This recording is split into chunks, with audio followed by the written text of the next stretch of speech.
Everybody ready, set, go. Rev it up and let's roll. There's a party in the fast lane.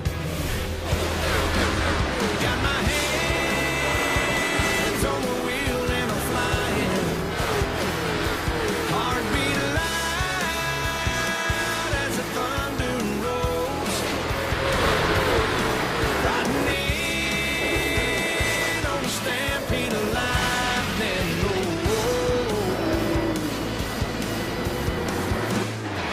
I'm bringing back the sunshine. Bringing back the sunshine. Baby, it's about time.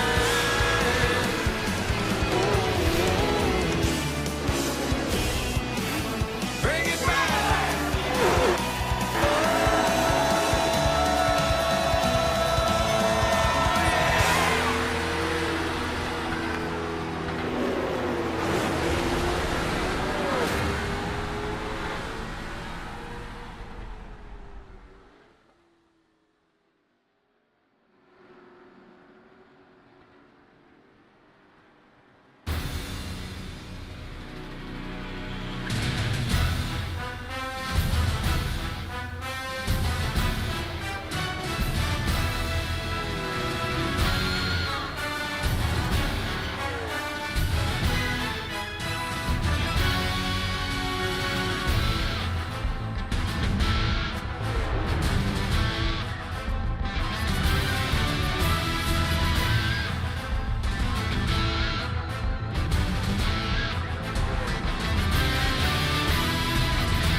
Welcome back to the Late Model Stock Weekly Series.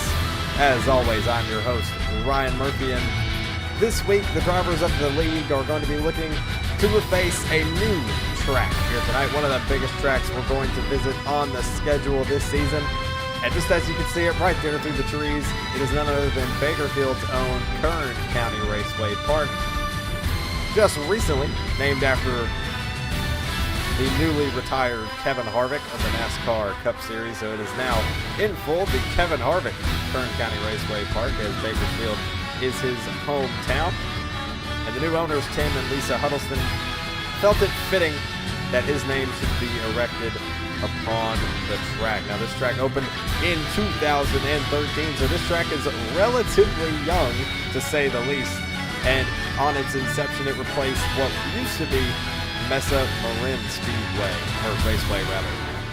Like we said, this track is located in Bakersfield, California, and all the drivers of this series are going to be looking to take on this half-mile raceway in Bakersfield to determine a winner for the 6th race of the Late Model Stock Weekly Series season. It's sure to be a good one, and over half of practice has already been through to completion. And so far, as we take a quick look at the practice charts before we get into some more pre-race show festivities, Justin Brooks in the 33 after winning and dominating last week at Hickory. It could only be put lightly that way. Driving through the field twice would not be denied that top spot. And ultimately, that is going to put Justin Brooks in a pretty solid position, locking himself into the playoffs at this point in time with a win. And he also currently sits in the playoff standings, 4th in the points with 86 plus his 1 win, and he also has 2 poles to his name, so he's adding a couple of bonus points in there as well for Justin Brooks. Not looking too shabby for his season thus far, and in 2 less starts than most others here in the series, no less. So it's definitely looking interesting as we get further and further along into the season. I imagine the points battle is going to get even more interesting as things move along. Now, we only have 8 drivers so far that have set a lap time here in the weekly series at Kern County.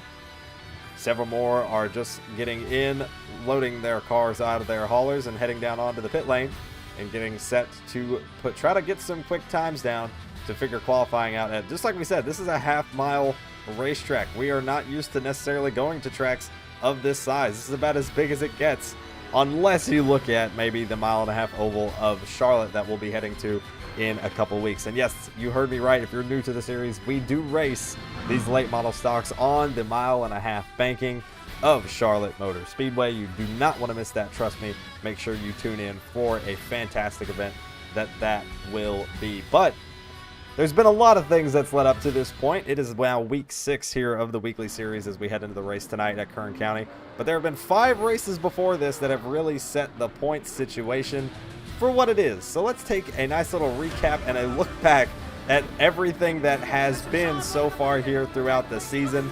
Opened up race number 1. Started us off at North Wilkesboro Speedway just like it did in season 1.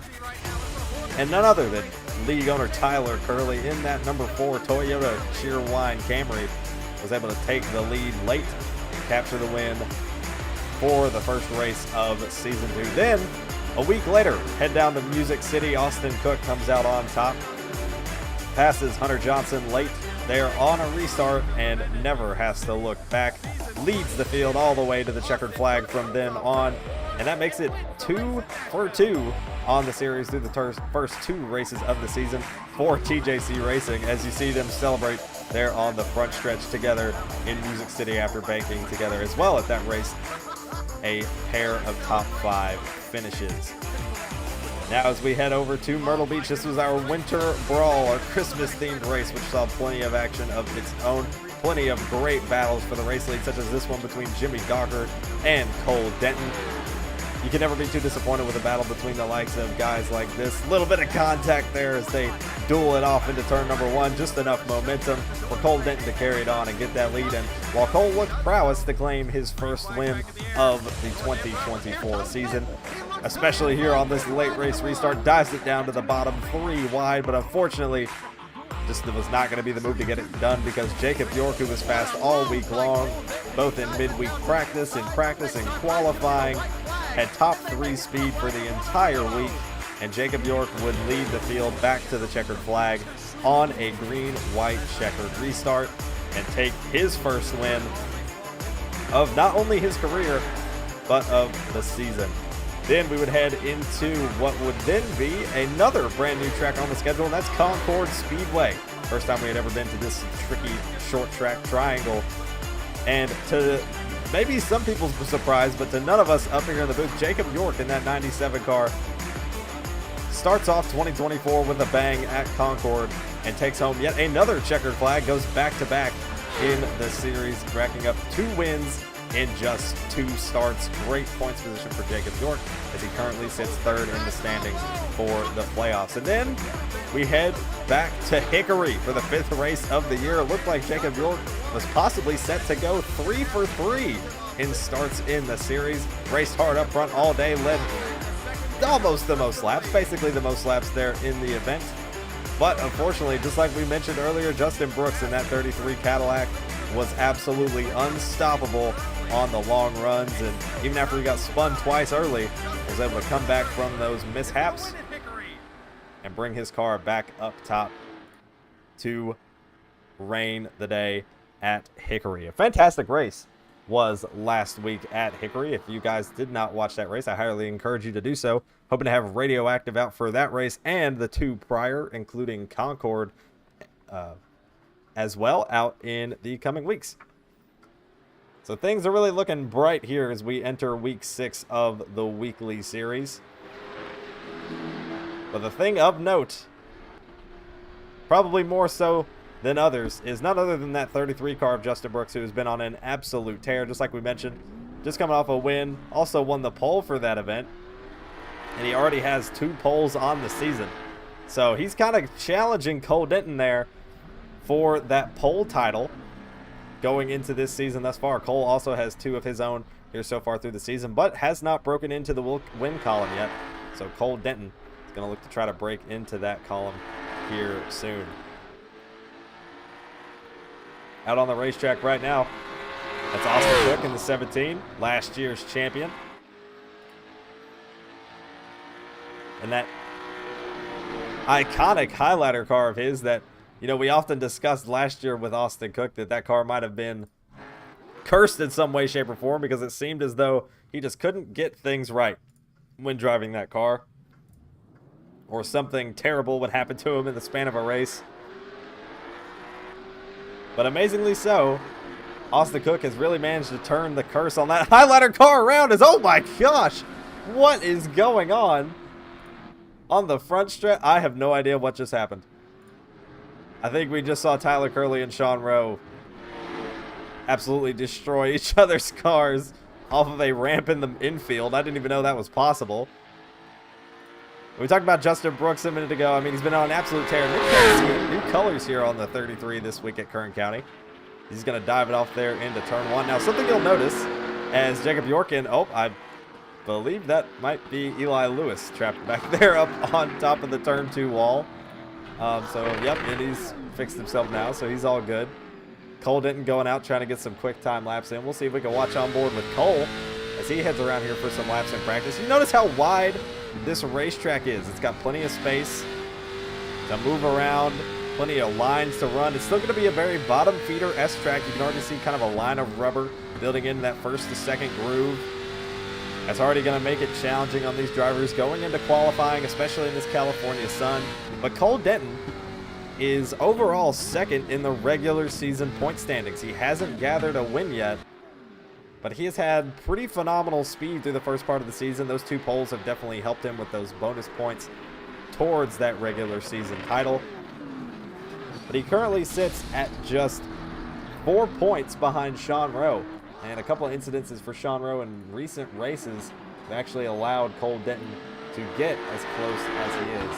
So with that being said, let's take a quick look at those point standings, at least as they run for the moment. So Tyler Curley, at least for the playoff format, is currently sitting on top of the points. He's got 146 total.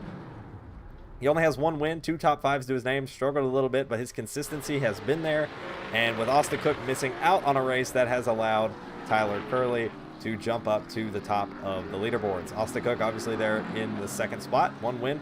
He's got 4 top 5s, had the best average finish over Sean Rowe, but with him missing a race, that now puts Sean Rowe as having the best average finish, because through 5 races, you can see down there him sitting 5th in the points, but he's technically the overall regular season points leader. He has 5 top 5s throughout the season. He has not finished outside the top 5 in this league season yet.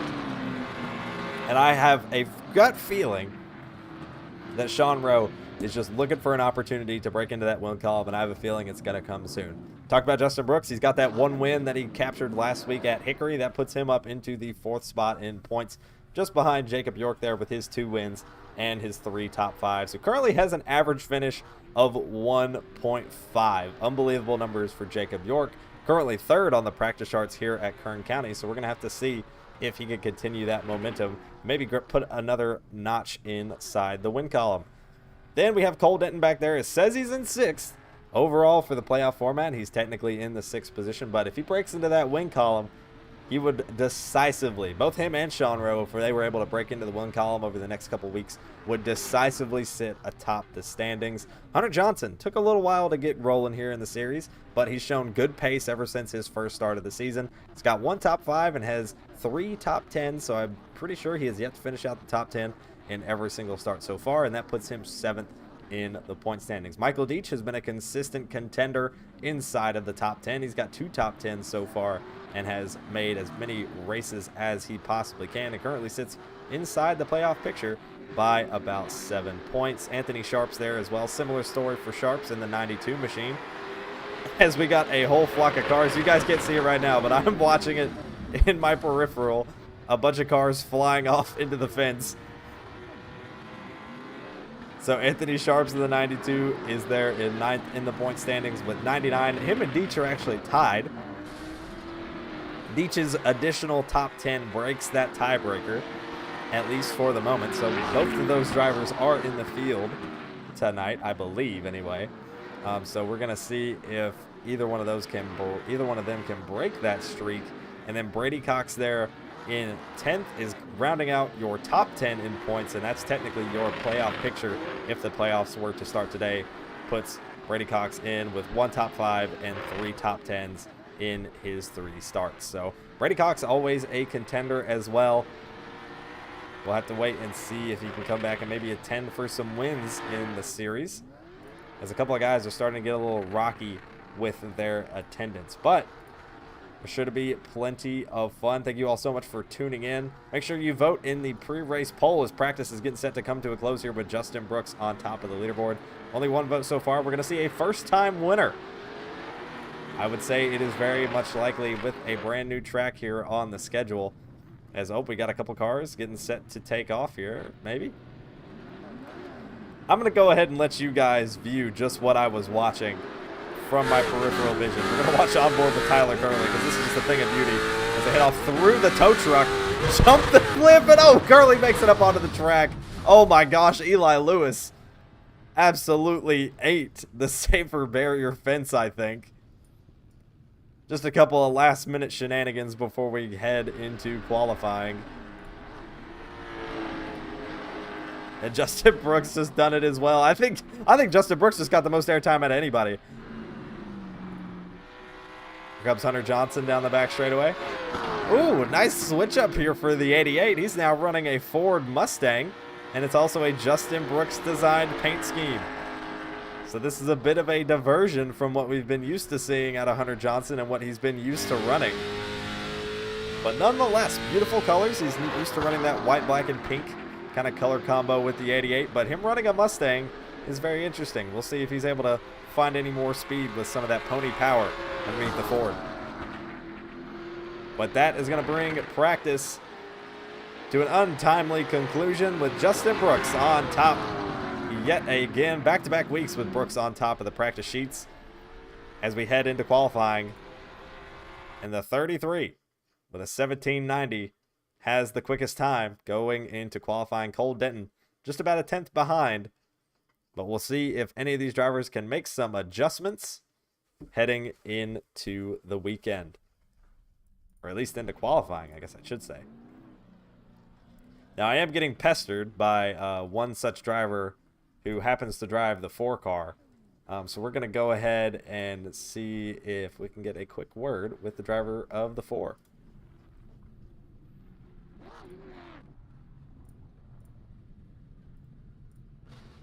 See if we can get Tyler up here.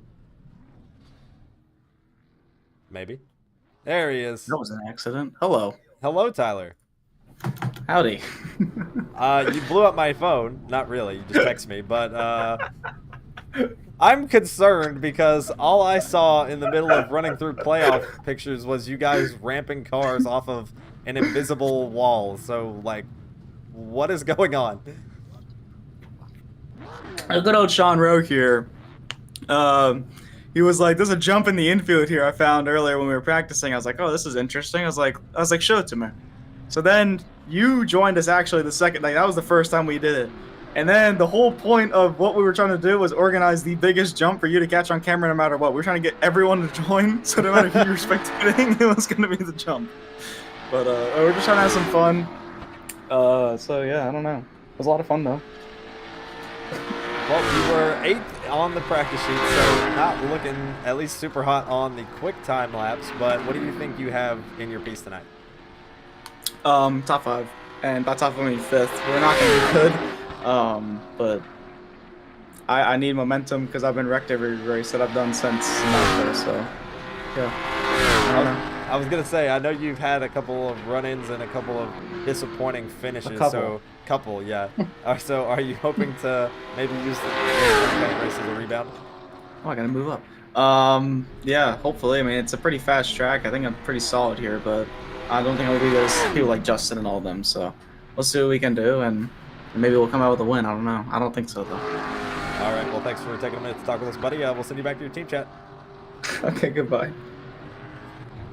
All right. So while we were sitting there talking to Curley, Michael Deach got his lap on the board. It was an 18:11. Next car around the racetrack, Hunter Johnson talked about him just there before practice came to a close. 88 going around for his first lap off of turn 2. Drops it all the way down there to the bottom. Gets the car nice and settled on all fours. Drives it up on corner exit. Pretty smooth lap there. 18:07 first time around for Hunter Johnson. We'll see if he can get any kind of an improvement this time around. Hunter was second slowest, I believe, in practice. So he's going to look for some kind of an improvement here on his qualifying lap. Not using a whole lot of the exit, But he still gets some improvement nonetheless, but it's going to end with an 18.03. I imagine we might see a lot of guys hovering around that 18 flat range as they get set out for qualifying. Next up, just talked to him, Tyler Curley. They're in that Eric Jones Foundation number 4 car. And as some of you may have noticed, Eric Jones Foundation logos, both for the series and there on your leaderboard. Don't forget, we are not officially partnered with the Eric Jones Foundation, but we are just merely supporting them, showing, trying to showcase their foundation and all the great work that they do. So if you are interested, make sure to check down below in the description for their links and some more information on the Eric Jones Foundation. As Curly goes quicker that time, but it's going to be an 18.06. So like we said, all these guys are going to be hovering around that 18 flat range. It's going to be who is going to be the first to break in to the second column. Sean Rowe out. Talking to Sean Rowe a little bit before the race started during our drivers meeting, and I believe he mentioned that after his incident and run-in with Bryce Sanders last week, which unfortunately I was not able to get a clip of, and I probably should. I actually meant to do that, and I feel terrible that I didn't. But following the race, or coming to the checkered flag, Sean Rowe was actually taken out by Bryce Sanders coming to the checkered flag off turn 4 when Sean made a wicked move to the inside, and Bryce just cleaned him out. Pretty hard lick there for Sean Rowe. Bryce Sanders is currently on a 1-race suspension for that incident, so he will not be racing this week. Sean Rowe goes second quickest, just a little bit faster than Curly with an 18.06 of his own. A couple of thousandths just separating him and Curly, so a great effort there by Sean Rowe to go second quickest behind Hunter Johnson. Next up's the highlighter car of Austin Cook heading out on the racetrack. But like we mentioned before, Sean Rowe, all those pretty orange and white or whatever colors that Sean Rowe is used to running on his paint scheme, as Austin Cook with a quick time with an 18.01. Pretty much everybody has improved on their second lap. So I imagine we might be able to see Austin Cook break into the 17s here as he dives it all the way to the bottom, wakes all the way up the racetrack. Oh my goodness. He had to chase that thing all the way up the hill to keep it off the wall. But no improvement. I think he may have butchered turns 3 and 4. And unfortunately, that kind of killed that second lap there for Austin Cook.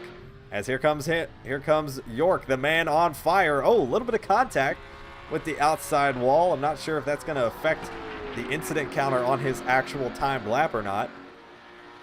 But we'll wait and see. Oh, man, gets a little loose there on corner exit, right up against the fence. Oh, man, I think he abandoned that lap for sure. Yeah, so he's going to have to make this second lap count. Here comes York, trying to gain all that momentum off the top of the hill after you got that contact point. Yep, sure enough. Just went ahead and abandoned that lap, but here comes Jacob York down the back.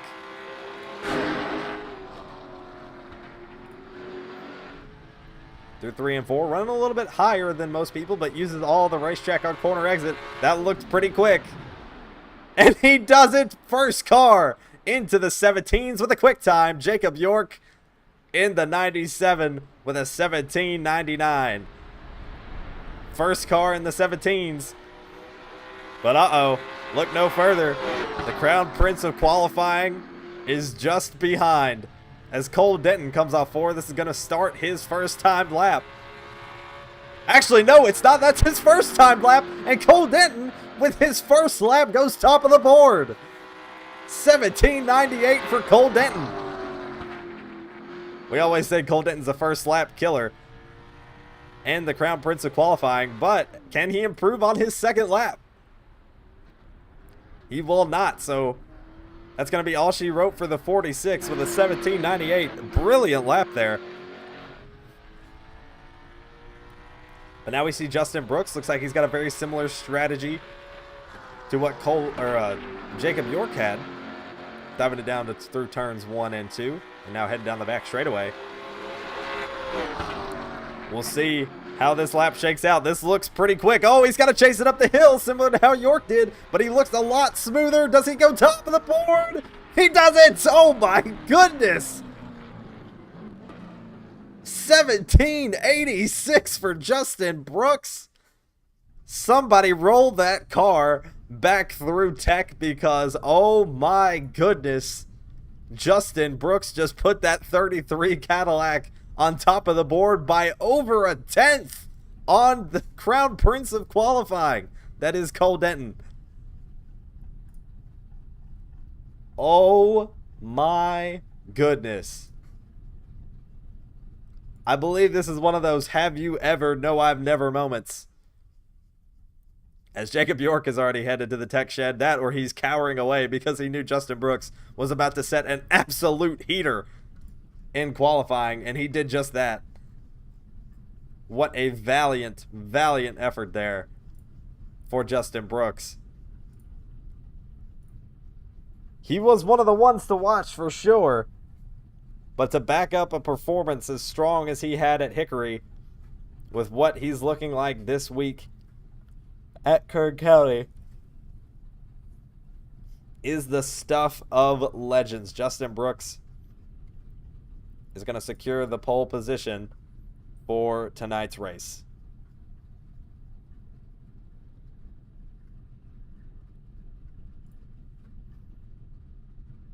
And as everybody gets settled in before we go ahead and advance the session,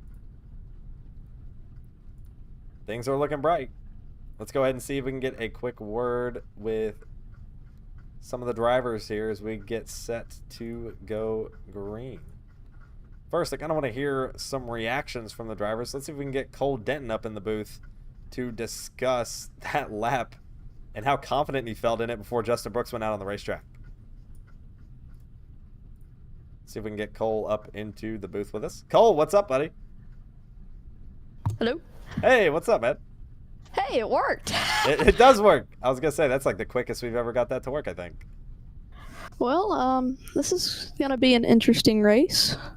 Yeah, I was actually going to ask you because it looked like you set down a pretty good lap. Second car in the 17s. Seemed like you were in a pretty solid position. And then Justin Brooks goes out there and puts a 10th on you. I mean, how do you even imagine that happens?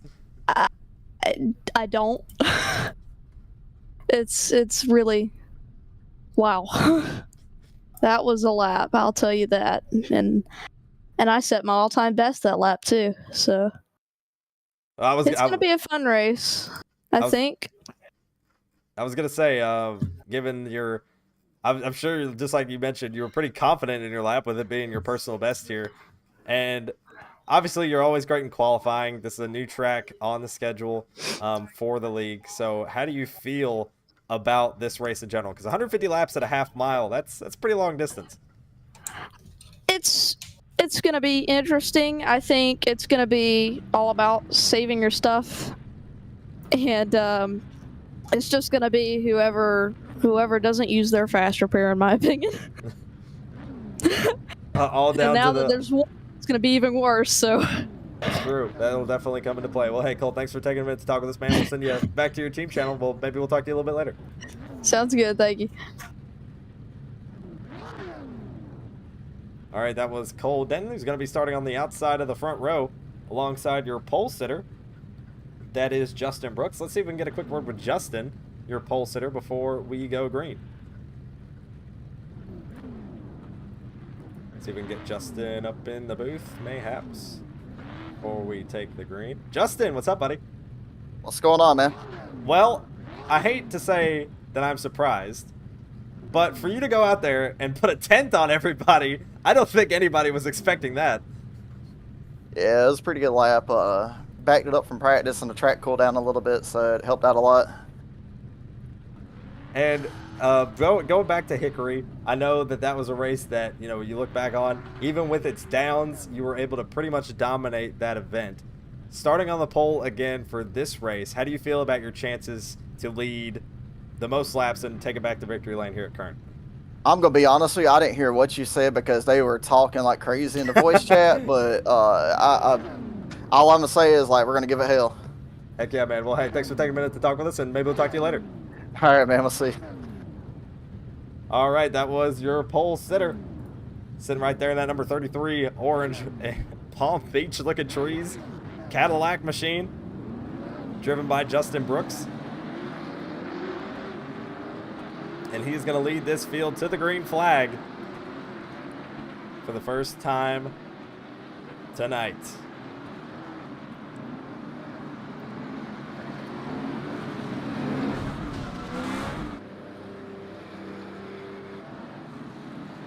Next time by, with the track being as big as it is, we're going to take the green flag as the pace car pulls off the racing surface.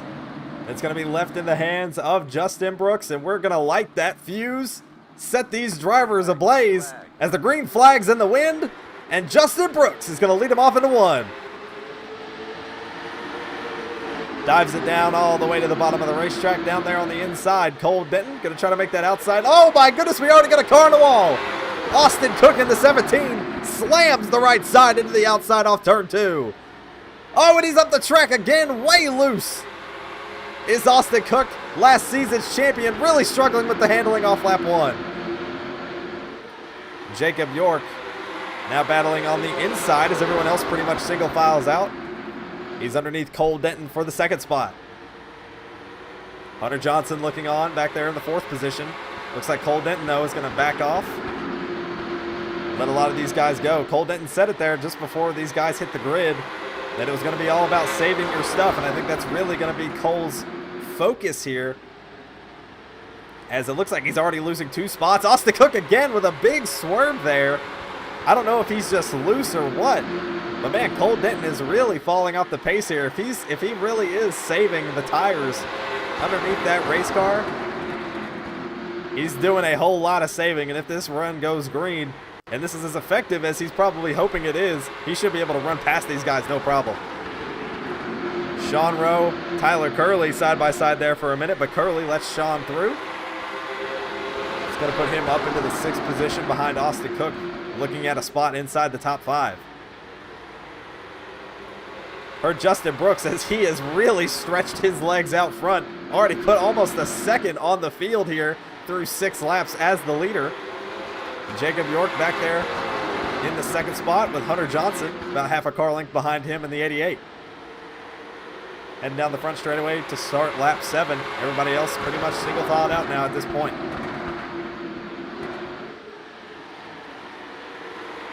Oh man, Austin Cook again has a big wiggle moment. He's got Sean Rowe now. He's going to dive it down the inside. This is Sean looking to keep this top 5 streak alive. Wasn't able to get the momentum down to the inside that time. He might have a better chance here in 1 and 2. Not quite going to get there, but he's maybe got the quarter panel. No. Curley might try to put the inside move on him here, as he does. Forces Sean Rowe to the top of the racetrack. But honestly, at this point, that might just be where Sean wants to stick it out, because that momentum carried off the high side is really where you want to be on defense. Never get trapped down low. Eli Lewis making his return after a week ban following some incidences at Concord. Eli Lewis there in that number 3 Ford Mustang. He's actually now on probation. This was originally supposed to be a 2-race suspension, but it was alleviated. It was appealed to a 1-race suspension and 1-race probation. So Eli Lewis really hoping to make the officials happy with a decent performance and maybe no drama here tonight at Kern County. Cole Denton still holding pretty steadily here inside the 4th position now, but man, now he's looking to make moves. Hunter Johnson, though, really slammed the door there on Cole into 3. Cole might not be too ecstatic about that move. Seemed like Hunter Johnson was really trying to block Cole all the way down to the apron. Cole had to jump out of the throttle. Oh, it's Hunter Johnson. Maybe a little bit of karma there as he knocks the wall down off 2. Definitely some pain there for the 88. Oh, and he's not done. He's coming back to the back bumper of the 46. But Cole Denton now playing defense, really slamming the door shut down there on that inside. Oh, we got Sean Rowe around. And that's going to be our first caution of the night.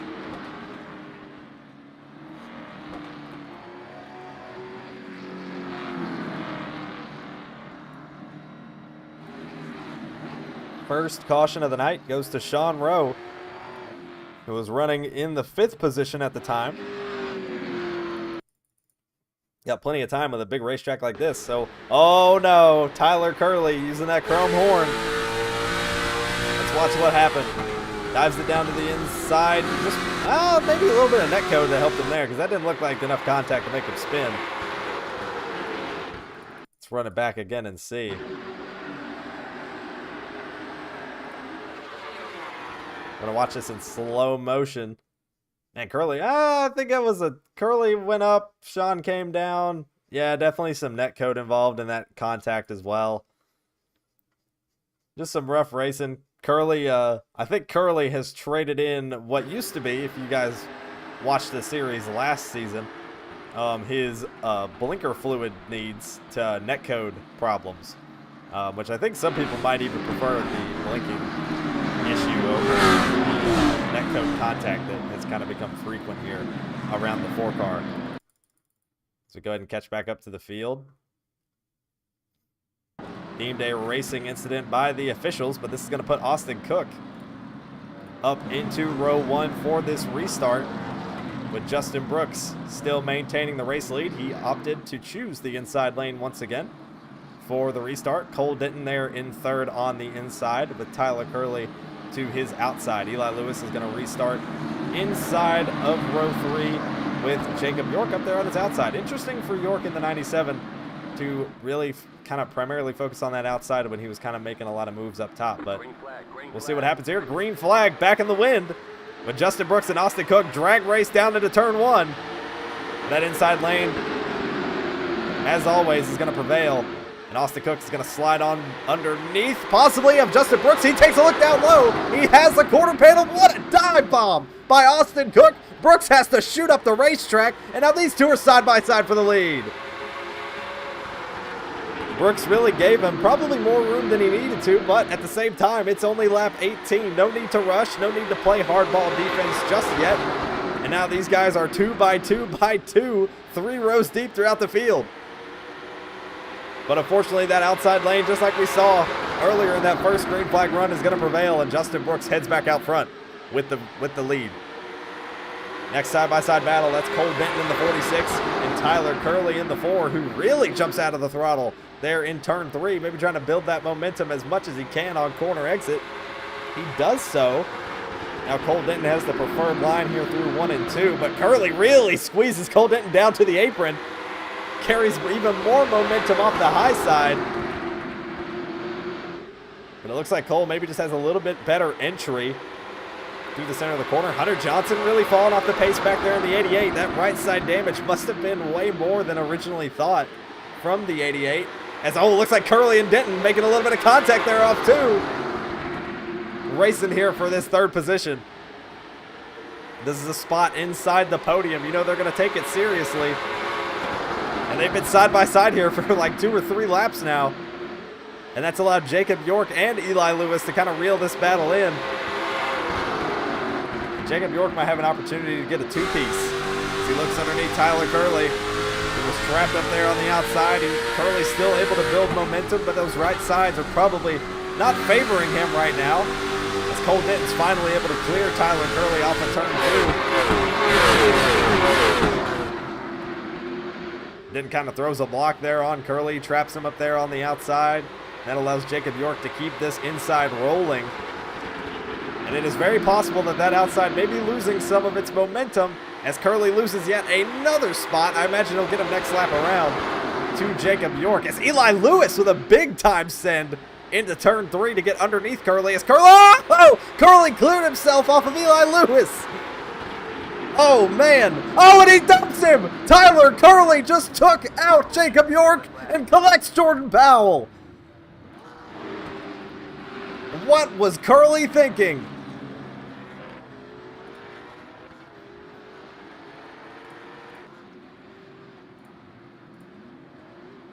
Ending our pre-race poll, looks like most people say we're going to get a repeat winner, which with some of the guys in the field and Justin Brooks performing as he is, I would not be surprised.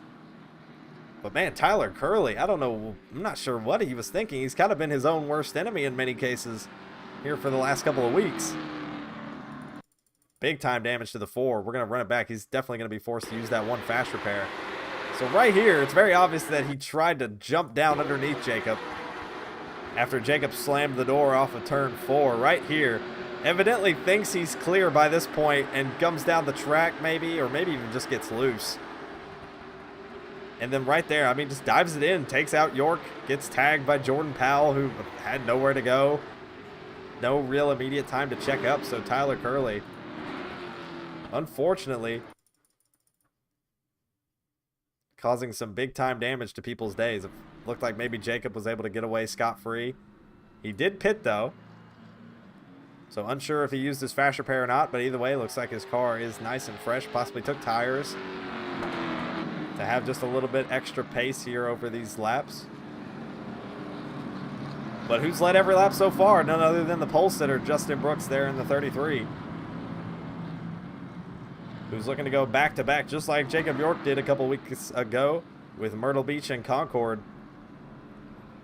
And have a nice little 1-2 back-to-back wins of his own with Hickory and Kern County. Next time by should be the choose cone for these drivers.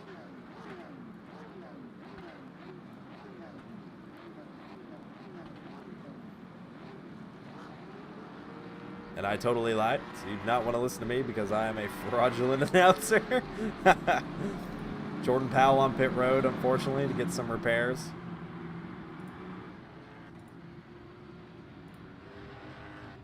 I believe that is Hunter Johnson on pit road as well. Both those guys possibly getting repairs to their damage. Hunter Johnson, after that initial contact with the outside wall, battling Cole Denton inside the top 3, and then Jordan Powell having just been caught up in that incident with Tyler Curley. But out front, come this time at the choose cone, Justin Brooks once again opts for the inside lane. Austin Cook picks his outside. Cole Denton chooses the inside behind Justin Brooks. And to his outside is going to be Eli Lewis, the highest position that Lewis has restarted or been in, really, so far in this race. Is going to be comfortably inside of the top 5. So we'll see what kind of pace Eli Lewis has compared to those around him. Jacob York going to start on the inside of row 3 there in the 5th spot, with Sean Rowe battling back up, looking to continue his top 5 streak. Back into the restart zone, and green flags back in the air.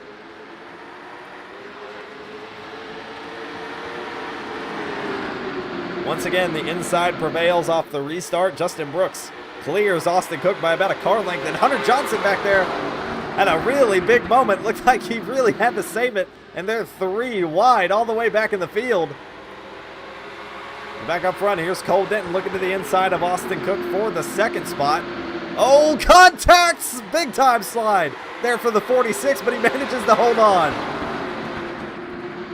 Jacob York now looks to the outside of Denton for 3rd. Having just been involved in that incident a couple laps ago with Tyler Curley. Doesn't look like it's phased him one bit as he flies around the outside and takes the battle to Denton into turn 3. Eli Lewis watching on, still sitting inside the top 5 for the moment. But he's got a very, very hungry Sean Rowe hogging up here's mirror, looking for an opportunity to get by. Oh, that looked like a really close moment up there with Jacob York in the 97. He got all the way up to the fence, ripping the boards off exit of the corner. Oh, he slides right in front of Eli Lewis, barely. That looked like a similar move to what Curley tried to pull, but York actually able to pull it off. Slides right in between Eli Lewis, and he might have even cut him some slack. But here comes Sean Rowe, taking a look to the inside of the 3. This is going to be the big move. Justin Brooks already gapping the field yet again and has put 8 tenths on Austin Cook there in 2nd. While everybody else is in bumper-to-bumper traffic. On board with Cole Denton, looking back at Jacob York, trying to break back into the podium. But Cole Denton ripping that inside groove, pulls right up to the rear bumper of Austin Cook, and once again is going to try to take a fight to the inside. Oh, Austin Cook, gave him just enough room to fit a car down there. I think it forced Cole to really jump out of the gas. And he falls back into the clutches of the man on fire, Jacob York. But here comes Cole again. He's going to try to make that move into turn 3 work with a big-time send.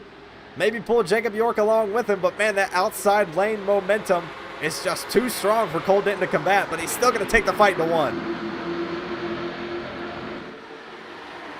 Side by side down the back. It looks like Cole might have some ability to match Austin. Down there on the bottom, a little bit of contact there with York, who has to jump up to the outside to avoid a wreck. Man, they are basically 2 by 2 here for the second and third rows. Jacob York able to clear him, and they all single file out now. Oh, Eli Lewis almost got into the back of the 97. I think he had to check up big time. So did the 99, but that's given him an opportunity. He's going to look to the inside and big time throws it in underneath of the 3. And that puts him up inside the top 5.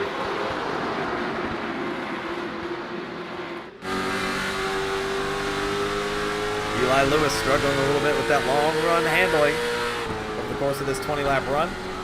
He rolls the center really well, but it's the drive off that he lacks. And that's ultimately what's going to kill your car on the long run. But Cole Denton is still taking this fight to Austin Cook up here for the second position. Jacob York helplessly watching on, just waiting for an opening. On board with Jacob York as they run under green.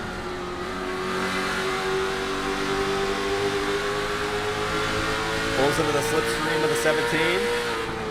Maybe hoping he can get just to the outside of that 46 somewhere on corner exit. But man, he might do a little crossover move here. He does. Barely has the nose to the inside, but it's just enough to send it in there. Jacob York licking that stamp and sending it into 3, but it's just not going to be enough. But lo and behold, here's Sean Rowe, who has caught up to this 3-way battle to make it a 4-car battle for second. Does Sean Rowe have anything for these 4 cars as they all send it through the middle of the corner? What a drive by York to keep that car planted up on the outside while Sean Rowe backs off and is going to try to mount another attack. Here comes Sean Rowe yet again. Oh, he does a nice little double fake and then shoots to the outside. It really looked like Sean Rowe was trying to pull some voodoo magic here on the 97. But his own Mustang was not able to get the momentum off the corner. And down the back straightaway, here comes Cole Denton looking for a slot. A little bit of a crossover move there, diving it down into the corner. Slides it way up the racetrack. And once again, the momentum favors the 17, but now here comes the 97 down low. Jacob York down to the bottom of the racetrack, side by side with Cole Denton now pinned up top. That's probably exactly what Austin Cook wanted to see, because that kind of frees him from the clutches of Rocky Man. Cole Denton now using that outside group to his advantage to try to leave the 97 in his tracks, while Sean Rowe sits back and watches on, learns as much as he can to try to pull back up here and move up through the field. All these cars under a blanket, racing for all these positions. Oh, Sean Rowe right to the back bumper of the 97. I almost thought they made contact. Somehow they keep from it, but you could just barely see off this roof cam of Sean Rowe as they head down the front straightaway. As they hit the stripe, Justin Brooks is already halfway through turn 1. A 3-second lead for the 33 as everybody else here jockeys for position. Cole Denton back down to the inside underneath the 17 once again, and here comes Jacob York. This is racing right here, 3 wide for second, but only for a moment as Cole Denton has to jump up to the outside to play defense. Oh, Sean Rowe, Jacob York contact. Man, I don't know what really happened there. I think that was just too close contact. Maybe didn't realize how close each driver was to each other. But a great save by both as they both continue on and are able to keep in the tire tracks of the 46 and the 17. But this is big for Cole Denton right here because now he has the outside on the 17. This is a move Cole Denton hasn't been able to make because he's been trapped to the bottom, but now with the ability to ring the outside, it's almost effortless as he shoots around the 17. As we got a caution on the racetrack. Looks like it might have been Hunter Johnson. Oh yeah, big time damage there for the 88. And also I believe for Eli Lewis. Oh yeah, big time. Huge run-in damage for the 3 car. Maybe even for Curly. Curly looks like he's still rocking with a lot of damage. go ahead and rewind maybe and see what happened. Oh, whoa. Uh-oh, these guys have a history. Let's run it back, see what happened. Oh, Lewis Johnson sending it in deep. Watching it from up top. Oh, wow. I gotta see that back. That almost happens a little too quick. Did anything lead up to this? Or did Hunter just kind of get to him and decide to take matters into his own hands? Comes off the corner, Eli comes up the track. I think he just kind of gets hung on himself there up on the outside wall. So let's stop. Oh! I don't know if Hunter hooked it right or if he hit the apron. I'm very interested to see. I mean, oh wow, I don't know. I'm gonna watch an onboard for this. See it in real time, and then we'll watch it in slow-mo. Oh, that's intentional. That was definitely an intentional spin there for Hunter Johnson, who yanks it right on Eli Lewis. I guess was just not pleased with how Eli was pinching him down to the bottom of the racetrack. Because, I mean, we're going to watch this in slow-mo, but it's pretty much clear as day. Right here, Eli turns it down the track, makes contact with the 88, and then right here, Hunter could have kept it down there and then cranks it right. Immediate crank, takes Eli Lewis out, and also spins himself. First real stock car. Oh, no, and then Curly piles in as well. Gets caught up in the mess. Oh, no. Another incident for Tyler Curley. We catch back up to the field. I don't imagine Race Control is going to be too pleased with Hunter Johnson. No. He heads all the way to the back of the pack as we get set to go green again. So he's going to receive an EOL penalty along with Eli Lewis.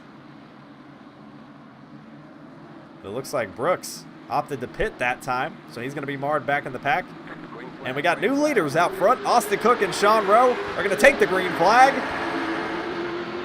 First time Justin Brooks has not led tonight, but man, Brooks is already diving it down to the bottom of the racetrack. Shoots Jordan Powell. Oh, and there goes Jacob York. He slides. One car incident. We stay green for the moment.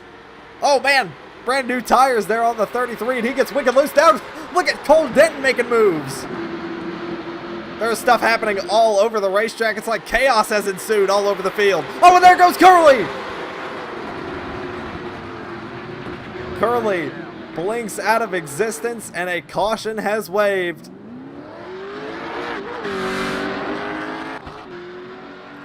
Tyler Curly once again, after blinking due to his internet issues, has been taken out of the race, I believe.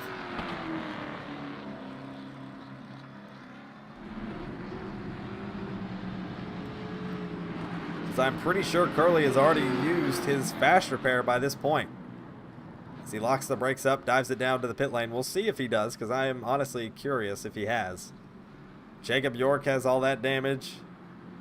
Should hopefully have his fast repair still in the bank. And he does, so that's going to be the fast repair gone for Jacob York, but for Tyler Curly, that may have been all she wrote, as he's still sitting on pit lane with a damaged race car.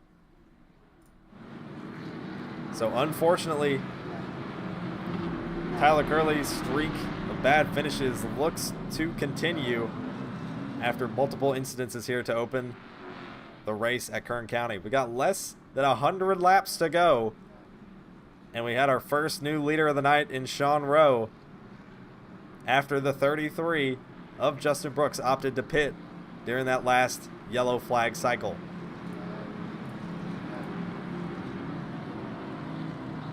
Thanks to all who are watching live.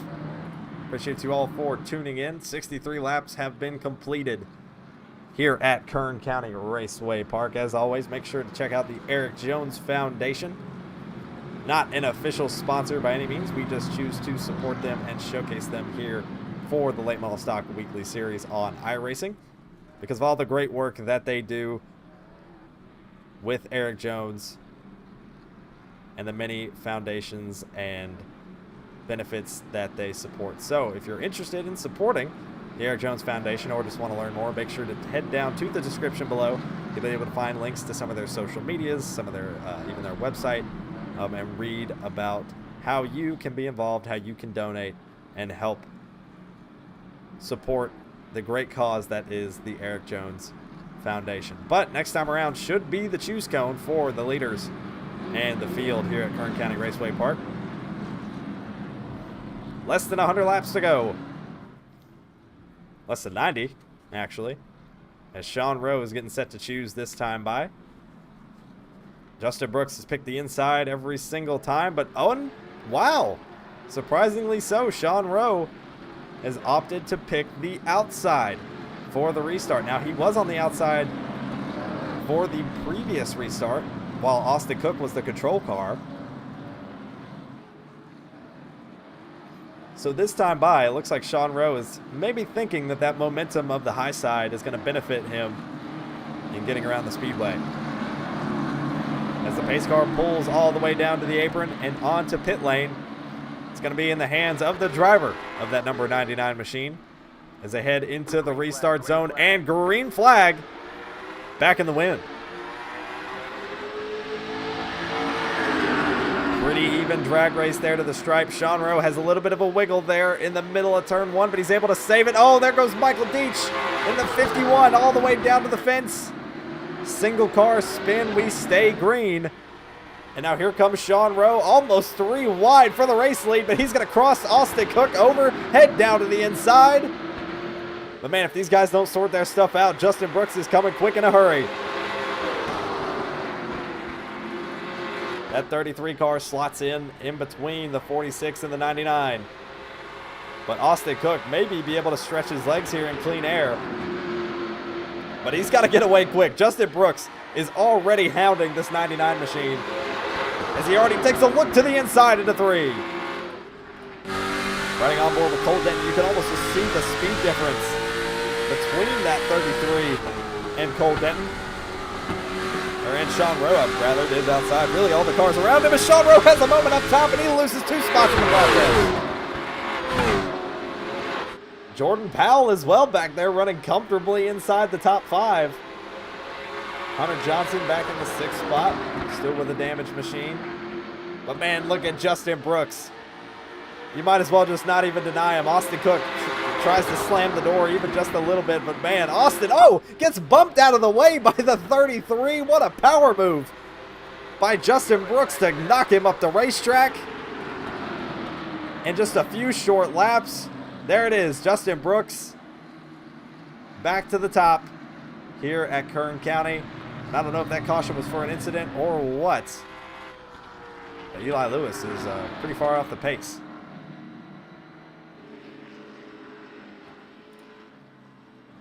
Jacob York, possibly. Oh, maybe. Looks like you maybe have some sparks flying from that right side.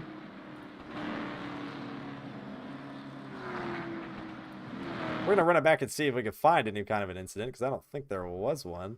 Yep, I'm not seeing anything. Not seeing any kind of an accident here on the cameras. So we're going to catch back up to the field. Very surprised by the pace of this 97, considering he was able to take his fast repair. Oh, but here it is. This might have been his strategy. Just wait it out and stay out as everybody else is on pit road for fuel.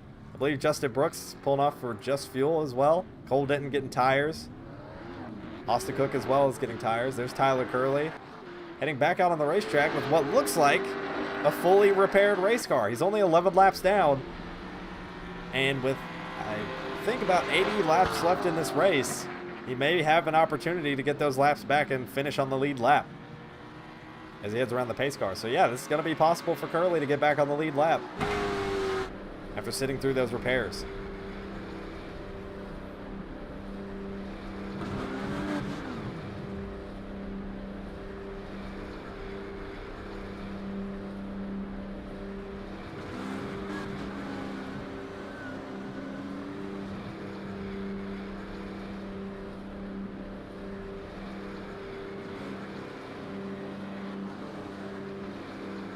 Next time around the racetrack, 18 watching live.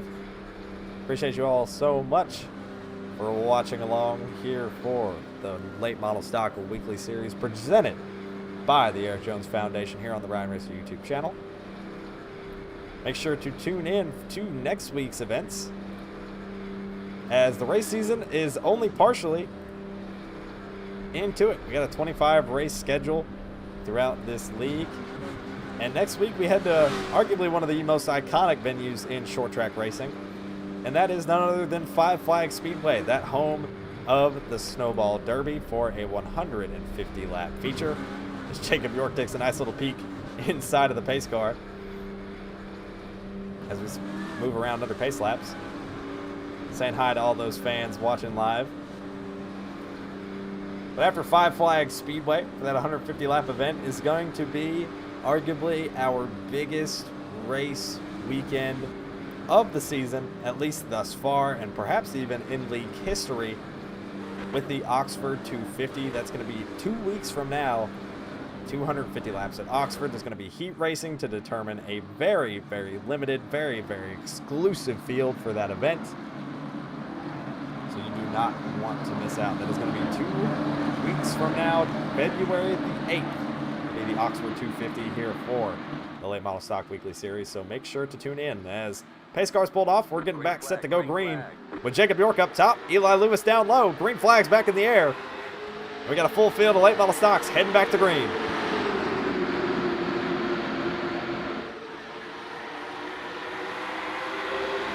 Side by side down the back straightaway.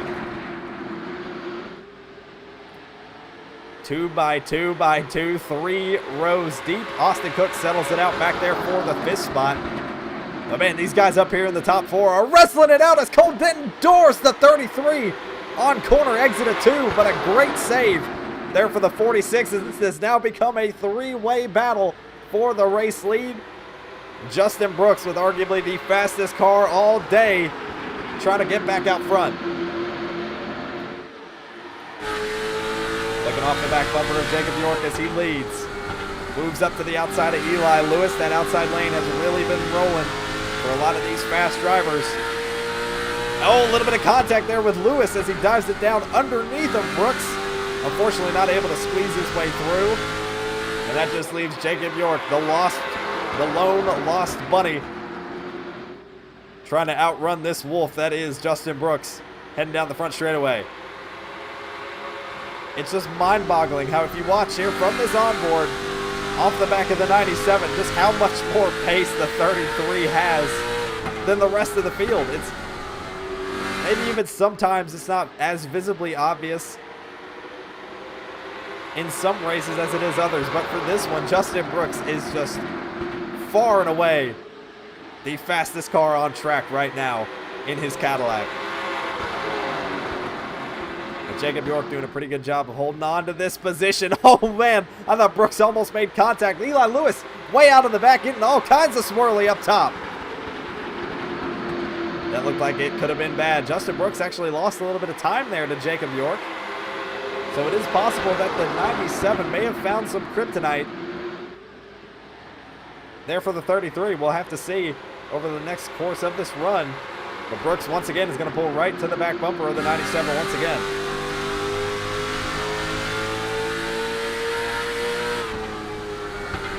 Right to the back bumper goes Justin Brooks. Not able to keep the momentum rolling. Golden watching on there in the 3rd spot.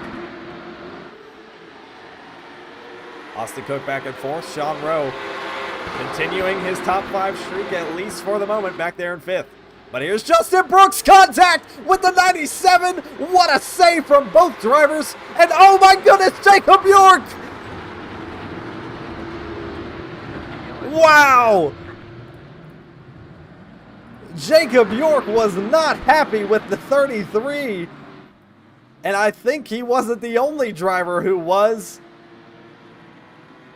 as he gets turned into the outside wall by the 97.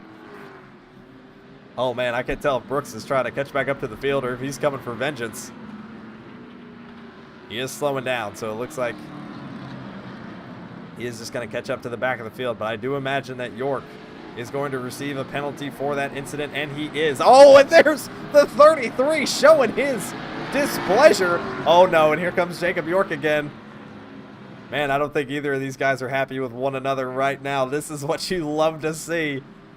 Not always necessarily how they're retaliating, but you love to see the emotion from these guys, but it is very clear that neither the driver of the 97 or the 33 are at all pleased with each other after racing hard up there for the lead.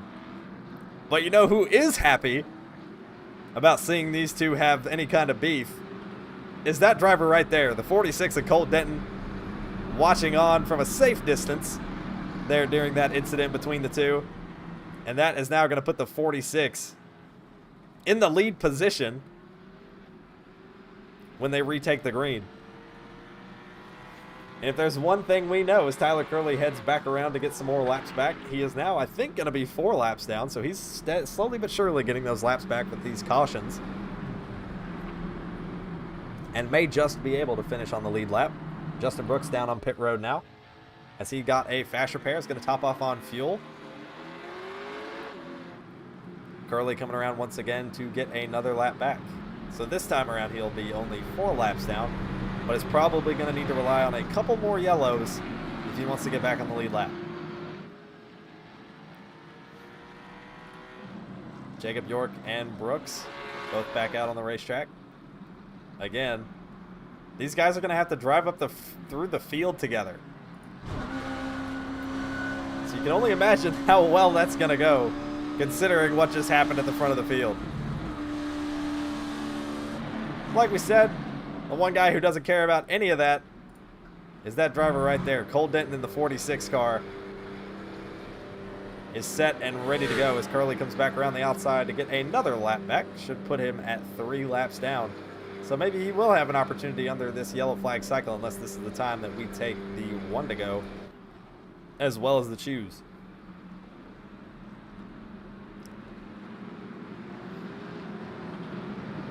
Looks like it is going to be, and Cole Denton, surprisingly, is going to choose the outside lane for the restart. And with Austin Cook being pretty solid down there on the inside over the course of these several of these restarts that we've had throughout this event, I'd be surprised to see if Cole is even able to hold on to the race lead here. Unless he gets a pretty big jump, he's going to have to get a really good restart to hold on to the race lead using that outside lane. But the pace car's pulled off. It's going to be all in the hands of the Rocket Kid that is Cole Denton. They're in that City Chevrolet mellow yellow number 46. As they head into the restart zone, Cole Denton moves up the racetrack a little bit. He's going to try to carry a lot of momentum all the way up against the fence. Drives it down the hill. And this is going to be the exact move that Cole Denton wanted. Drive all of that momentum off the corner. Drive it down into turn 3. Plenty clear of Austin Cook. And this is what's dangerous, folks. You let Cole Denton stretch his legs. You let him get comfortable, and you might as well kiss him goodbye. As he's already put about 2 car lengths here on the 17. And he's going to look to try to check out. But man, look at Justin Brooks. He's already coming up through the field with a vengeance. Jacob York not too far behind as he's back there battling side by side with Jordan Powell in the 75. But Justin Brooks has already broken back into the top 5 in his Cadillac. Moving underneath Sean Rowe right now for the 4th position. Hunter Johnson now looking like maybe he's found some speed in that pony as he's up to the back bumper of Sean Rowe. We are inside 56 laps to go. Hunter Johnson and Sean Rowe making a little bit of contact there, shuffling it out a little bit. Once again, Hunter Johnson really putting the pressure on there with the 99. But even just a little bit of clean air there for the 33 to breathe is going to be dangerous as he tries to reel in the 3 car and break into the podium. You just know some of these guys have to be praying that Eli Lewis, or at least Cole Denton's got to be praying Eli Lewis, Austin Cook are going to be able to put up a fight against Justin Brooks to hold him off. Make him burn up his tires, something that's going to give him a shot at the win. But as these drivers make their way up through the field, we're going to go ahead and do a nice little segment of Crank It Up. So you guys just get to enjoy the sights and sounds of late model stock racing as Justin Brooks tries to run back up through the field and retake the top spot. So go ahead and turn up your speakers, turn up your phone volume, whatever it is, and just listen to the sights and sounds of late model stock racing at Kern County Raceway.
Coming back from a very quick Crank It Up, we got a caution on the racetrack for yet another incident involving the 3 of Eli Lewis.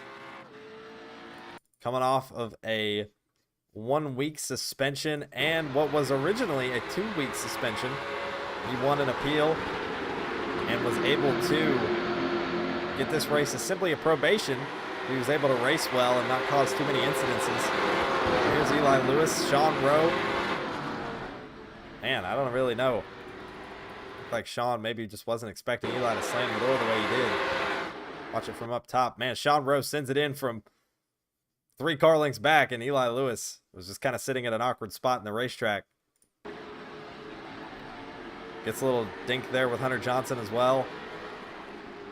But ultimately, it's just going to be the 3 on his own.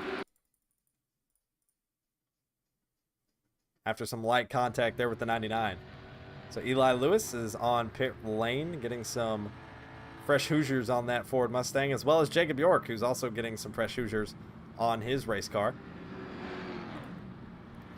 But still out front is Cole Denton with inside 50 laps to go. But the one to watch right there in that 33 here as the sun sets. Track gets cool. We saw what happened when Justin Brooks had the benefit of a little bit of a cooler racetrack. He put a 10th on the field in qualifying.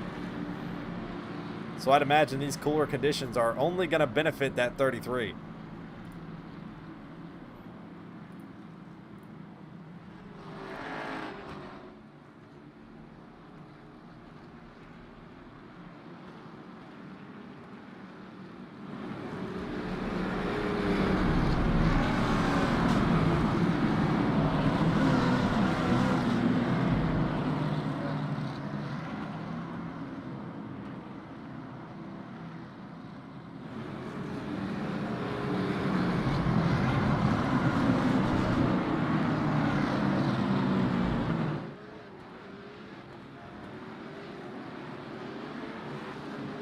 Cole Denton once again has chosen the outside for the restart.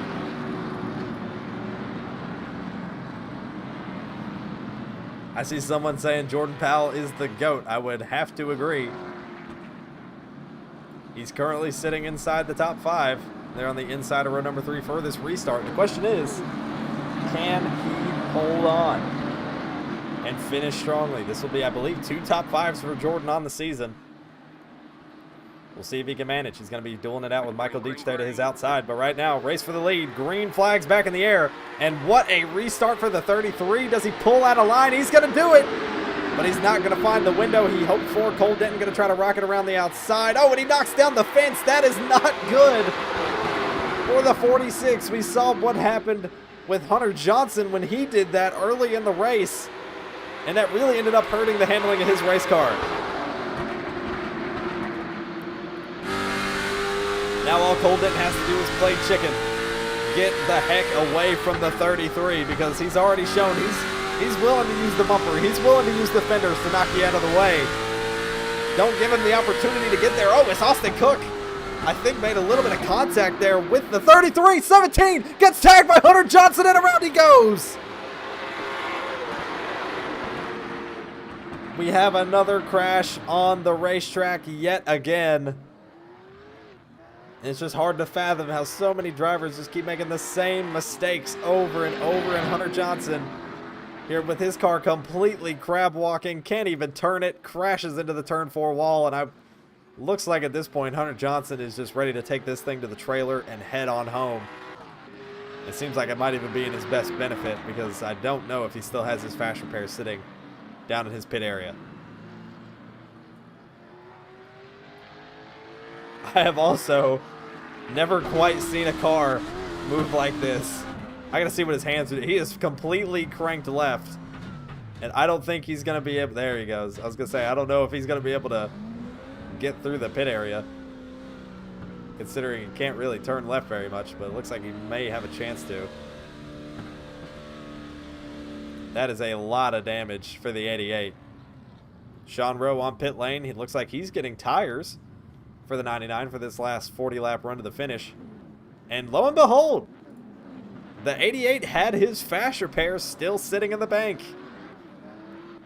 So the crab walk is no more for Hunter Johnson, as he's going to have an opportunity to continue. Austin Cook, however, I believe still has some damage to that 17 machine after possibly already using his fast repair. Hard to tell. It looks clean enough. But the guy who probably didn't want that to happen is the race leader of Cole Denton, because now that's going to put Justin Brooks right there for this next restart. And it looks like that Cadillac maybe has a little bit of damage on the left front. It must not be hurting him too much, though. It must just be more so cosmetic. But inside 40 laps to go with the closing rate that JBD 33 machine has been able to have all race long, especially when he was out front, his ability to basically just gap the field in a couple laps, put seconds on the guys behind. I would say we're looking at what might end up being a Justin Brooks victory with 40 laps to go. But it's going to take a miracle to keep this 33 from visiting victory lane here tonight. Thank you all again for watching live. It's Cole Denton, Justin Brooks are going to lead us back to green. Inside 40 to go. Green flags back in the air. And Cole Denton, your control car up on the outside, is going to hope that this momentum sides with him on corner exit. Oh, and Justin Brooks gets tagged. So does Jordan. Oh my goodness. Massive pile up right in the front of the pack. Oh my goodness. Justin Brooks just, oh no. Here, the payback. Oh, Justin Brooks can't get it. Justin Brooks was absolutely going for payback there on the 97. Sped on pit road doing so that's going to be a black flag for the 33. I imagine both of these guys might be getting parked or at least receiving some heavy penalties after that incident. Arguably the two fastest guys here are the two guys that have beef. The two guys that are having drama. Curly involved. Big damage to the 4 yet again, after just getting back on the lead lap. And there's Sean Rowe. Looked like he might have had a fast repair. Actually, can't really tell, as he's heading back out on the racetrack.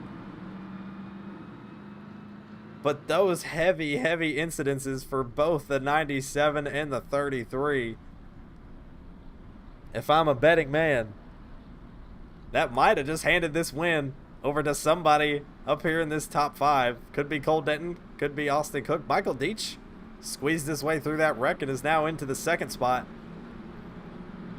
But man, all these guys you were probably the most worried to race against. The guys you really had to keep an eye on for pace in York and Brooks.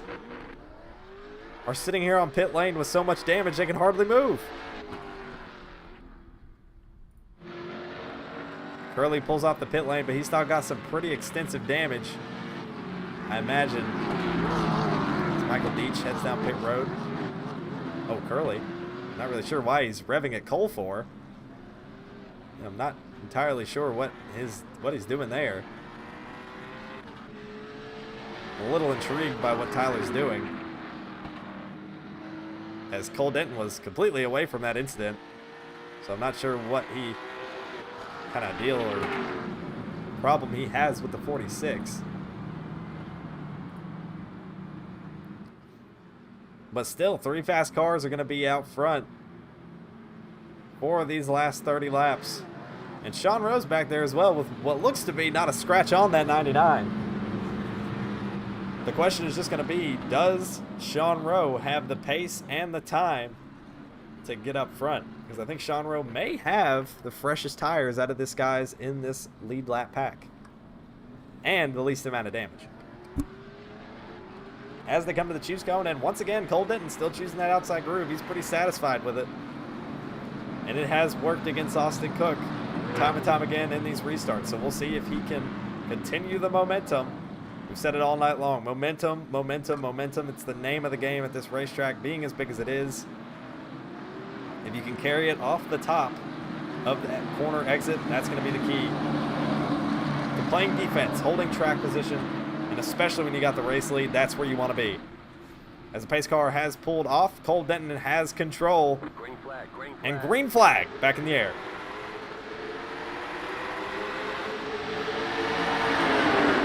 Oh, a little bit of contact there with the 17. Austin Cook putting up a heck of a fight right now, but here comes Sean Rowe. Look at that crossover move he puts on Eli Lewis. Makes quick work of the 3. And now he's going to have his reticle set on the podium. But man, Austin Cook and Cole Denton are making all kinds of contact down into 1. They're really holding each other accountable right now, doing everything but lean on each other through the center of the corners. Cole Denton giving him just enough room down there to breathe. And that's allowing Hunter Johnson to pull up here to this battle. And if all 3 of these guys get to battling, as Cole Denton clears him, immediately jumps to the bottom of the racetrack. But here comes Hunter Johnson moving to the inside of the 17. We'll see what kind of pace the 88 has. Does he have the ability to get up there and challenge for the race lead? But this is exactly what Sean Rowe wants to see, because the longer these guys are side by side. Hunter Johnson really drives it in on exit. Knocks Austin Cook up the racetrack, but Austin is having none of it. But unfortunately just doesn't have the pace to keep up with the 88. Tries the crossover move, but doesn't have the momentum to drop down underneath the 88. And that's going to put Hunter Johnson up to the 2nd spot and chase down a very much fractured Cole Denton. But Sean Rowe, man, he's coming with a full head of steam. He's already up to 4th, right to the back bumper of the 17 in 3rd. How quick can Sean Rowe make work of this 17 to get by him?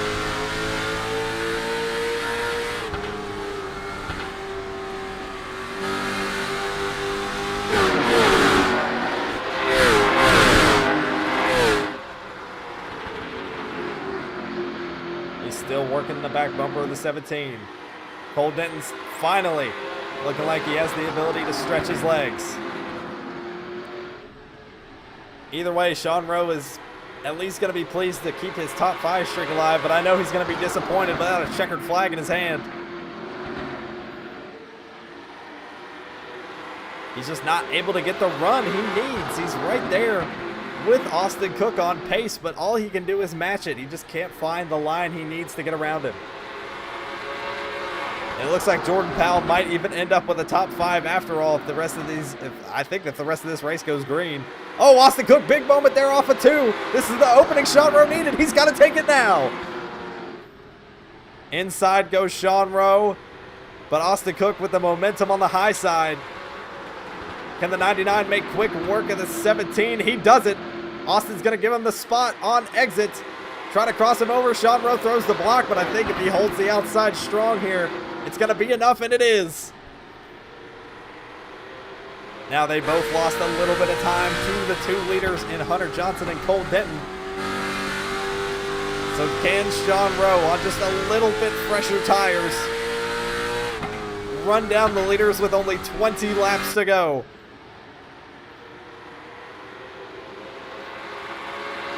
Knowing Sean Rowe, you can never count him out. He's got a shot. If this race goes green, there's nobody better. And as the regular season points leader, if he's able to notch a mark in that win column, finally, for the first time in his LMS Weekly career, that would make him the overall leader of the series point standings. Austin Cook again struggling with the handling as he continues falling back. Sean Rowe has moved within a second of Cole Denton. He is making time, slowly but surely, but time is running out.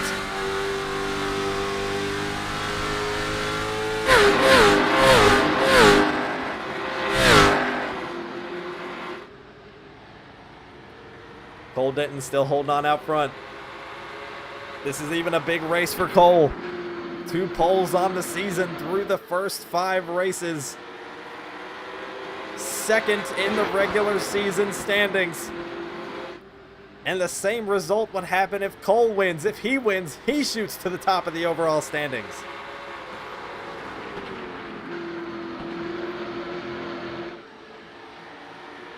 Hunter Johnson has not been able to make up that gap, and Sean Rowe hasn't really been able to either. He's faster in the corners, but he loses every bit of it down the straightaways.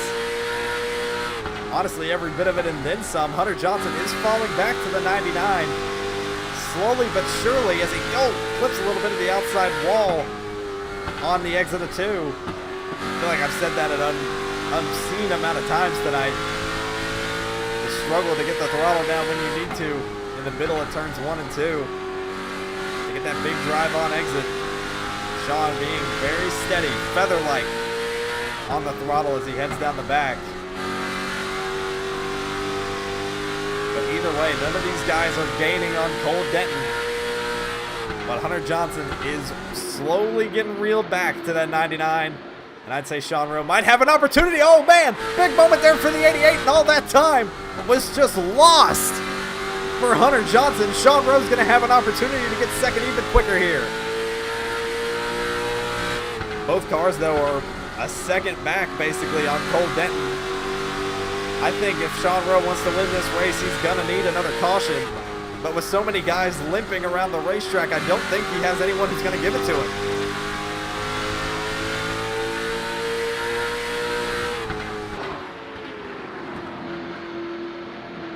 Sean Rowe going to try to use that diamond technique. Drive it hard into the corner. Arc it right through the middle and turn it right back down towards the bottom to get a strong run down the straightaway. Oh, and there goes Hunter. Oh, Hunter Johnson way up the racetrack. He got wicked tight. And he has to let Sean through 9 laps to go for the 99. But man, look at the lead that has been allowed for Cole Denton through that scuffle. Almost a second and a half now, the difference for Cole Denton. Oh, we got a spin in the back. Hunter Johnson goes around right in front of Austin Cook. Jordan Powell piles in. 3-car crash, no caution. What is race control thinking? And there's the yellow. Oh my goodness, it seemed like race control fell asleep at the button. That may have been the break the 99 needed to win this race.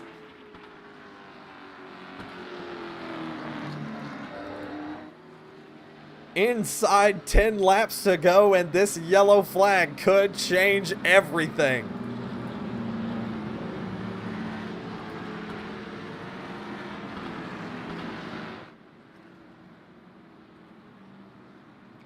I can't believe what just happened. Let's go back and see as all these cars pull down to pit road. What even happened here? Hunter Johnson, oh man, you saw it happen a couple times in front of the 99. Oh, and Jordan Powell, man. what looked to be a solid top 5 run possibly just went up in smoke. Let's run it back and see it from Jordan's perspective. In-car from Jordan Powell in the 75. So he should have had plenty of heads up there, but man, locks up the fronts. The speed he was carrying, and as soon as he locked up the front brakes, that was all she wrote. Flies right into the 17.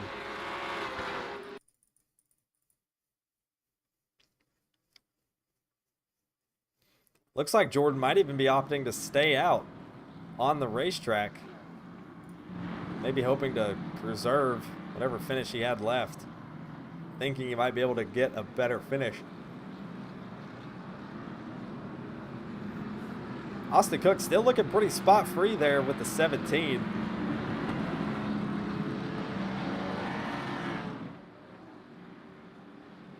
But right here, when we take the green, I believe it might be a natural green-white checkered.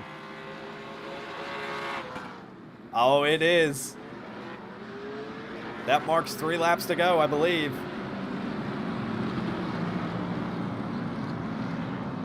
So we are going to get a natural green-white checkered. Sean Rowe has the opportunity of a lifetime. The break he needed to win this race has fallen in his lap. Is he going to seize the opportunity? Or is the 46 going to hold on for his first win? Either way, we are going to have first-time winners here in Season 2 between Cole Denton and Sean Rowe. As they come to the restart zone, Cole Denton jumps into the throttle. Sean Rowe a little late to the gas. And with 2 laps to go, can Sean Rowe make the difference? What a clutch restart for the 46 as he puts 4 or 5 car lengths on the 99.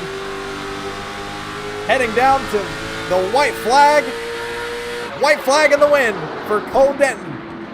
Oh, we got a wreck in the back, but it is the white, so we do not care. Sean Rowe is going to have to settle for second as Cole Denton rounds turn 4 to win for the first time in Season 2. And with that win, Cole Denton has officially claimed the overall point standings leader. That is Cole Denton. The opportunity fell into the 46's lap, and he's able to come home with the win. Sean Rowe had an opportunity, but unfortunately the pace in that Mustang had all but run out. As Cole Denton is your winner tonight at Kern County.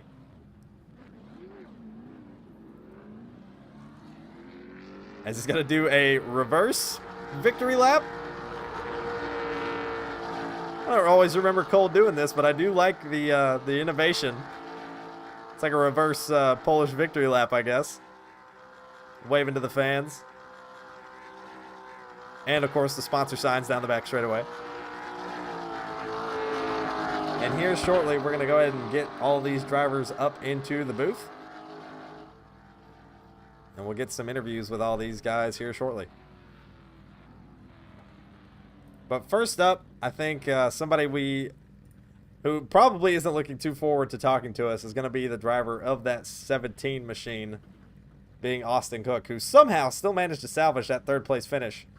But he had been through seemingly everything tonight. So we're going to go ahead and try to get a quick word with Austin Cook, try to pull him up to the booth. Yes. Austin, How do? Well, how do you do? That was going to be my question. Very good, very good. Very good, very good. You brought it home 3rd, which was surprising given the amazing set of circumstances, aka you were on your lid there in that last yellow. Walk me through your race. What exactly happened? Because honestly, this seemed like a more chaotic race than I think some people were expecting. Yeah, I'd call it that, honestly. It wasn't too bad for me personally, but at the same time, I do get what you're coming from, because coming into this race, I don't think any of us really expected to get any cautions except for halfway, and then to have the big one with like 30 to go was definitely not something that any of us had really expected. But we really just had a good run on that last green flag run, and hey, we got into the 4 car, but it wasn't really intentional. So this is your first race back. You know, you had to take the week off for racing at Cordell.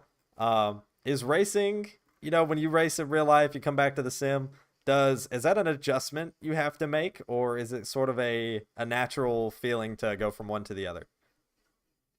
Mix of both. It's to the sense of, in real life, I'm a little worried to push my car because, frankly, we don't have the funding if we were to tear it up. Sponsorship opportunities are always here if anybody wants to sponsor it. But pretty much just coming in here and knowing that I can push this car however deep I need to into the corner and make it stick, then it's a very welcoming feeling to be back, honestly. Heck yeah, man. Well, we're always glad to have you racing with us. Now we're going to Five Flags next week. Very familiar track for the series. Yeah, I was going to say. How do you feel about not just you, but your team's chances, as I know Curly's had a couple of struggles here recently, somehow finishing in the top 5. That kind of blew my mind a little bit. I actually just looked at it. I didn't realize he finished in the top 5 tonight. But you guys still kind of had your own levels of incidences tonight that I'm sure you guys had hoped to avoid. But what are you guys looking to do going into Five Flags next week? We definitely have our hopes up. This race was, I wouldn't call it very bad for this team, but at the same time, we have a lot of things that we need to work on before we go into Five Flags. But looking back on it, last season, I wasn't here for that race, so I don't really have any input on that.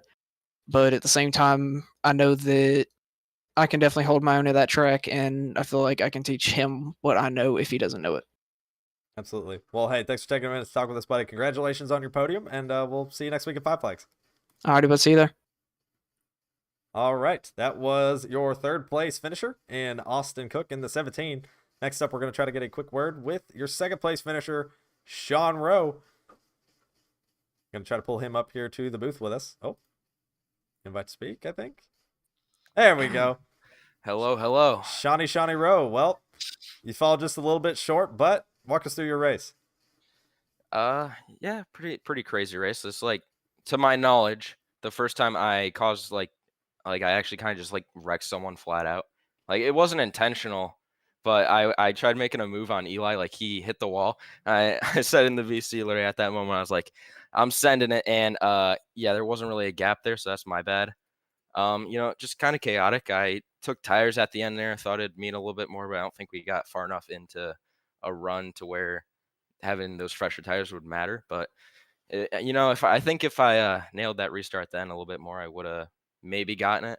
I just don't really know how the bottom was there at the end. Absolutely. And one thing that I've kind of noted and take away is you just keep knocking at that win column. I know when it falls, it's going to be a huge day for you in the series, but you continue your top 5 streak. So that's got to mean something, right? To keep up this streak that you've had alive since the first race of the season. Yeah, it means a lot, and this race was my best finish of the season with P2. I've had a lot of fourth and third place finishes, but I finally got a little bit closer today, just a little step into the door. And after that second place, I went on pit road, and we had a call from a sponsor, and it looks like we might be having a sponsor for next race.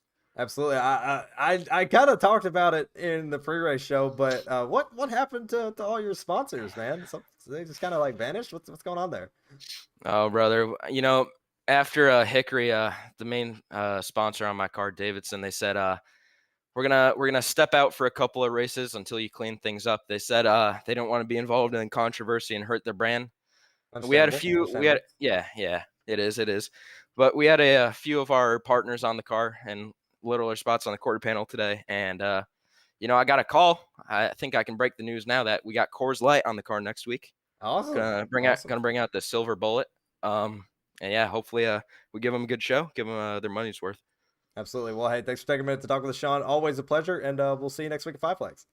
See you next week. All right, one more to go. You guys already know who it's gonna be. It's that Rocket Kid, the crown prince of qualifying, Cole Denton. You're a winner tonight at Kern County Raceway. Cole Denton, you are a winner in Season 2, buddy. How's it feel? Rocket Man's back. He is back. Well, I'm really happy about that. And I honestly, everybody hates this track. I loved it since it came out, and I know everybody hates it because how big it is and how wide it is and how terrible the racing is sometimes, but I've always loved this track. And next week's Five Flags, which I'm always stupid fast at, so this is a big confidence boost, and I'm just glad we get to park the City Chevy back in victory lane. Absolutely. So one thing, I'm curious, what were your emotions when the 33 and the 97 got together around you? Like, did you panic? Did you like freak out? Were you like, oh my gosh, this is what I needed? Like, because those guys were right there on pace with you, and you guys were all kind of duking it out for the entirety of the race. So how was it whenever you saw that kind of happen in front of you? What was your initial reaction? Want to get too mean about it because I have my opinion and I don't want to really say it and be mean to anybody, but I just think it was definitely something that probably shouldn't have happened to start, and then I don't know really exactly what happened because I was just trying to hit my marks when the first time it happened, and I was like, oh man, we got a shot at this. And I was thinking that before that happened, and I was like, we're fast. I mean, we'll let Brooks and York burn them up, and then I'm be like, all right. And then when I got the lead after they crashed, and then they came back up here, and it happened again beside me, I thought I was done because I hit the wall after they turned into me. So I was like, oh, no. I don't want my car to be bad. And then we went green. I was just managing the lead and making sure I could go, but making sure I wouldn't get so far ahead and something happened to my car. So I just made sure and managed the race with what I had and didn't take any fast repairs. I still had a set of tires in the pits. Only took fuel twice. So I thought the halfway was actually going to be later than that. I thought it was going to be like lap 80 or 85 because that's what they usually do on 150 lap races. So I took fuel even though I could have made it, and I didn't know. So it's all right, but it was just a great finish for us today, and I'm super happy that we were able to get this done. Absolutely. And now you have obtained the overall points lead, so that's going to be pretty cool going forward. You've got that locked up with the consistency and the finishes you've had all year. That win in the column just puts you right there into that mix. So going into Five Flags next week, I know how much you love that track. How confident are you feeling in your ability to go back to back? Well, I was thinking I might get a win there. I didn't know about Kern, and now this. I don't know if I could get two in a row or not, but I mean, we'll find out. And I think we're going to be pretty fast there because that's honestly, arguably, that's my best track. So it's going to be pretty fun. Heck yeah, man. Well, hey, congratulations on another win. It's always awesome to see you pull through and to perform the way you do, bud. But we'll see you next week at Five Flags. Thank you. I'm just glad that we were able to show what we're capable of now. And I think we had it to where any moment of time I could get a win, and we're back. So super excited about that. Yep, there it is, bud. Well, congratulations, and we'll see you next week. Sounds good. Thank you. And that is going to conclude tonight's festivities for the Late Model Stock Weekly Series here on iRacing. And none other than the legend himself, Cole Denton in the 46, brings home his first checkered flag of Season 2 and has now claimed the overall points lead as we head into Five Flags next week. Now, before we go ahead and close out, let's go ahead and take a look at the remainder of the schedule for at least the next couple of weeks, parts of the season. So next week, obviously, just completed Kern County. Here tonight with Cole Denton on top of the leaderboard for the win. Next week, we go to Five Flags for another 150-lap event. And then we have our second crown jewel of the year, Oxford Plains 250-lap event. That's the Oxford 250 crown jewel. We're going to have heat races. It's going to be a whole event, a very, very highly competitive event. Plenty of drivers going to be looking to try to make the field in the main event for that race for the 250-lap feature. That's going to be 2 weeks out on February 8th. You do not want to miss it.